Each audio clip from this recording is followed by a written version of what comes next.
क्या आपने इंडसइंड बैंक का नाम सुना है? हाँ, वही बैंक जो स्टॉक मार्केट में स्ट्रॉन्ग पोजीशन बना रखी थी। लेकिन अब एक बड़ा इंसाइडर ट्रेडिंग स्कैंडल बाहर आया है, जो कि उनके बॉसेस के ऊपर स्कैम का आरोप लगाया जा रहा है। दोस्तों, अगर आप ये स्टॉक में इंटरेस्टेड हो या ऑलरेडी इन्वेस्टेड हो, तो ये न्यूज़ आपके लिए काफ़ी ज़्यादा इंपॉर्टेंट होने वाला है। क्योंकि थोड़े ही समय में अभी इसके ऊपर एक क्लियर नोटिस आ जाएगी और उसकी वजह से स्टॉक में हमें या तो अच्छी रैली देखने को मिलेगी या बहुत ही बड़ी गिरावट देखने को मिलने वाली है। क्योंकि ये न्यूज़ काफ़ी बड़ा है और करीबन 1900 करोड़ से भी ज़्यादा का स्कैम बताया जा रहा है। तो चलिए समझ लेते हैं और जानते हैं क्या ये स्कैम सही में हुआ है, ताकि आप अभी से इसमें सेफ हो सको। तो चलिए इस वीडियो में हम इस पूरी कहानी को ब्रेक डाउन करेंगे और सिंपल भाषा में समझेंगे। तो वीडियो को एंड तक ज़रूर देखना। और दोस्तों, अभी तक चैनल को सब्सक्राइब नहीं किया तो ज़रूर कर ले, क्योंकि हम डेली ऐसे stock market related important news लेके आते हैं। सबसे पहले दोस्तों ये समझ लेते हैं कि इनसाइडर ट्रेडिंग होता क्या है।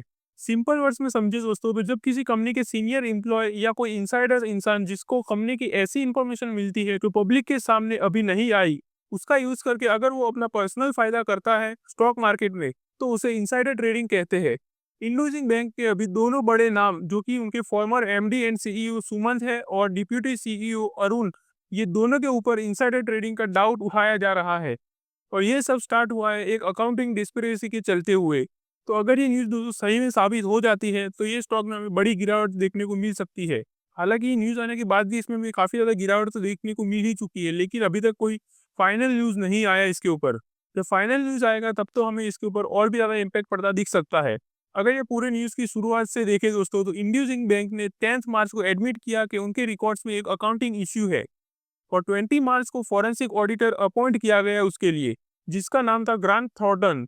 और फिर 26 अप्रैल को उन्होंने रिपोर्ट दिया और रिपोर्ट में ये बताया गया कि कुछ इंटरनल डेरिवेटिव ट्रेड्स को गलत तरीके से अकाउंट किया गया था, जिसकी वजह से प्रॉफिट नंबर्स आर्टिफिशियली इन्फ्लेटेड दिखाए गए थे। अभी तो आप दोस्तों समझ ही गए होंगे कि बैंक ने गलत तरीके से प्रॉफिट दिखाया था ऑन पेपर, जो कि गलत ही है।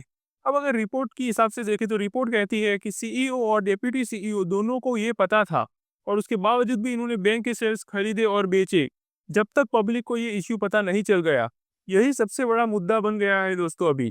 और अगर सोर्सेज के हिसाब से देखें दोस्तों, तो वो कह रहे हैं कि बोर्ड ने उनकी ट्रेड्स को भी एग्जामिन किया है और पेनल्टी लगाने का भी सोचा है, क्योंकि दोस्तों ये उनकी ऑलरेडी ट्रेडिंग पॉलिसी बनी हुई थी जिनको इन्होंने ब्रेक करा है। और अगर बैंक ने पेनल्टी लगाई तो सेबी भी उनके ऊपर एक बड़ा एक्शन ले सकता है। अब अगर हम लीगल तरीके से बात करें दोस्तों, तो बोर्ड ने लीगल एडवाइस भी लिया है और पॉलिसी के हिसाब से सीईओ और डिप्यूटी सीईओ को टाइम दिया जाएगा कि वो अपना जवाब दे सके बिफोर कोई फाइनल डिसीजन लिया जाए। वैसे इंटरेस्टिंग बात यह है दोस्तों कि पिछले साल बैंक ने एक इंडिपेंडेंट डायरेक्टर पर भी 5 लाख का फाइन लगाया था, एक छोटी सी ट्रेडिंग वायोलेशन के लिए। और इस बार तो दोस्तों एक बहुत ही बड़ा स्कैम है, तो इस केस में पेनल्टी काफ़ी बड़ी हो सकती है और क्रिमिनल प्रूफ भी हो सकती है अगर सेबी एक्शन लेता है। तो ये सब सुन के दोस्तों आपके मन में एक सवाल आता होगा, इसका स्टॉक मार्केट पे क्या इम्पैक्ट पड़ेगा? वेल, जब कोई बड़ा स्कैंडल या कंट्रोवर्सी होती है, स्पेशली इन्वॉल्विंग इनसाइडर ट्रेडिंग, तो इन्वेस्टर कॉन्फिडेंस हर्ट हो जाता है इससे। शेयर्स में हमें शॉर्ट टर्म वॉलेटिलिटी भी देखने को मिलती है। लोग सोचते हैं ये मैनेजमेंट ट्रस्टवर्दी है भी या नहीं, और इसी वजह से स्टॉक में हमें प्रेशर भी देखने को मिल जाता है। तो अगर आप इन्वेस्टर हो या स्टॉक में पोजीशन रखते हो, तो ये डेवलपमेंट क्लोजली मॉनिटर करना ज़रूरी होगा आपके लिए। ग्रांट थॉर्टन का रिपोर्ट ने बैंक के प्रॉफिट एंड लॉस में 1960 करोड़ का एडवर्स इम्पैक्ट बताया है, जो कि काफ़ी बड़ा नंबर है दोस्तों।